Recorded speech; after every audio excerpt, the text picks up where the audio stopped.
मध्य प्रदेश नगर निकाय चुनाव में ज्योतिरादित्य सिंधिया के गढ़ में बीजेपी हार गई। ज्योतिरादित्य सिंधिया के गृह नगर ग्वालियर में बीजेपी 58 साल बाद चुनाव हार गई है। इसके बाद से वह विरोधियों के निशाने पर है। विरोधियों के साथ साथ कुछ अपने लोग भी ज्योतिरादित्य सिंधिया पर सवाल उठा रहे हैं। नतीजों के बाद पश्चिमी बंगाल के प्रभारी और बीजेपी के राष्ट्रीय महासचिव कैलाश विजयवर्गीय ने यह कहा था कि ग्वालियर की हार हमारे लिए अलार्मिंग है। पिछले दिनों एक ग्रुप के आने के बाद वहां हम मजबूत हुए थे, फिर भी चुनाव हारे हैं। कैलाश के हमले के बीच ज्योतिरादित्य सिंधिया को पश्चिमी बंगाल में बड़ी जिम्मेदारी मिल गई है। पिछले 4 सालों के रिकॉर्ड को देखते हुए यह सवाल है कि क्या ममता बनर्जी के गढ़ में ज्योतिरादित्य सिंधिया का जादू चलेगा। ज्योतिरादित्य सिंधिया को पश्चिमी बंगाल में प्रवास मंत्री नियुक्त किया गया है। उन्हें दमदम लोकसभा सीट की जिम्मेदारी दी गई है, जहां बीजेपी पिछले चुनाव में हार गई थी। संगठन की तरफ से जिम्मेदारी मिलने के बाद ज्योतिरादित्य सिंधिया ने काम संभाल लिया है। उन्होंने कोलकाता पहुंचने के बाद संगठन से जुड़े अलग अलग लोगों से संवाद किया है। साथ ही दक्षिणेश्वर से 12 नगर तक मेट्रो में यात्रा की है। कुछ यूथ लोगों ने ग्रुप के साथ भी मंत्री से बात की है। इसके बाद पश्चिमी बंगाल सरकार पर जमकर हमला किया।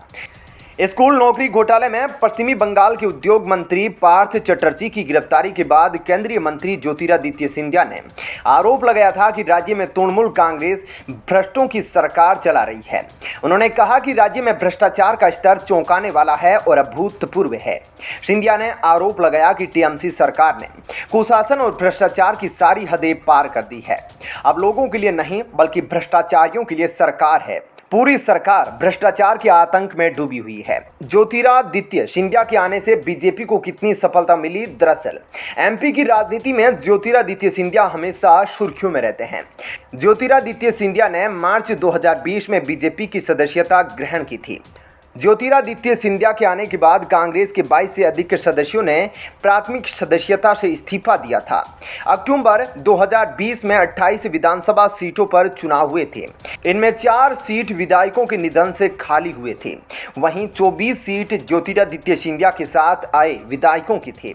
उपचुनाव में बीजेपी 28 में से 19 सीटों पर जीत हासिल कर चुकी है।